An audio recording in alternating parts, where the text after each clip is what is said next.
Now we're going to talk about modeling with linear functions. A line is very helpful for a lot of things, right? Things that grow at a steady rate can be modeled using a linear function. Let's say you just signed on with the job. They give you $50 for deciding to work for them right then, and then they're going to pay you $10 an hour. So you can model how much money you'd get after a certain number of hours, assuming you don't spend any money. So because I'm being paid at a steady rate, I know that a linear equation could model my situation well. So I'm going to say y equals mx plus b. Y represents how much money I have. Again, we're assuming we're not spending in this money. M is how much am I changing by, and in this case, how much is it growing by, and I'm getting $10 for every hour. So I would say my M is 10 because I'm getting $10 for every hour. X is my hours. And then I start with $50 because they give me $50 for just signing on with them. So that is my starting value or my y-intercept. If I work 0 hours, how much am I getting? I get $50 because I've worked 0 hours, but they gave me $50 already for just being part of their company. So I would say y equals 10x plus 50, and this would model this scenario well. And I could see how much money I'd have maybe after working 300 hours. I want to know how much money I have. I could do 10 times 300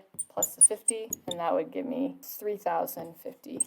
So I know that if I work 300 hours, then I'll have $3,050. Of course, this doesn't include like tax and stuff like that, but it gives you a good idea. And again, that's a part of modeling. It gives you an idea of where in the ballpark you would be at. We're given this scenario here, and again, we're modeling with our linear functions. So I know that this is my y value, or this is how tall the tree is in feet. So again, this is my y value. And then my x here, I can see here that this is how many years have gone by since I planted the tree. So my x value over here, how many years have gone by. All right, this point 5, 14 right here. This point means my x was 5, my y is 14. So that tells me at 5 years, my tree is 14 feet tall. At 5 years, my tree is 14 feet tall. All right, let's see if we can write an equation and understand what our equation means. So remember, our equation is y equals mx plus b. This is a line, so this equation will model the scenario well. M is our slope, so I want to find out how much am I growing by. All right, something that might help us out is to find our y-intercept as well. So our y-intercept, it looks like our tree starts here at 4. So that means my tree was already 4 feet tall when I decided to plant it. My tree is already 4 feet tall when I plant it, and so this is at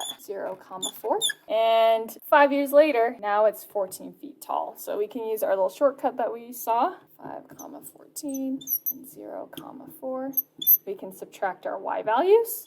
14 minus 4 is 10. That's our change in y over our change in x, which is 5 minus 0, which is 5. And so that equals 10 over 5 is 2. This tells me that my tree is growing 2 feet every year, roughly, right? So model the tree. So again, y is how tall our tree is, or the height of the tree, and our x is how many years have gone by. So I could again figure out how tall will this tree be if it keeps growing at this rate. How tall will it be in 6 years maybe? If I want to figure out in 6 years, I could do 2 times 6 plus 4, and that lets me know 12 plus 4 is 16, and so my tree would be 16 feet tall after 6 years if it keeps growing at that rate. All right, let's check out this example here. We got our bank balance here as our y value and how much time has passed by in months as our x value. Notice that we have a line here, and because it's a line, we can use our equation y equals mx plus b to help model this line. Okay. We know right off the bat that this is decreasing, so as time goes on, my bank balance is going down. So we know that this is going to be a negative slope because it is decreasing. Let's find our y-intercept. So coming along the side, we've got a y-intercept of, looks like this has gone up by tens, so 150, 160, 170, so this is 170. So it looks like I start off with $170. So it's kind of hard to see the one, okay? And then 2 months later, I'm at $150, and then 4 months later, I'm at $130.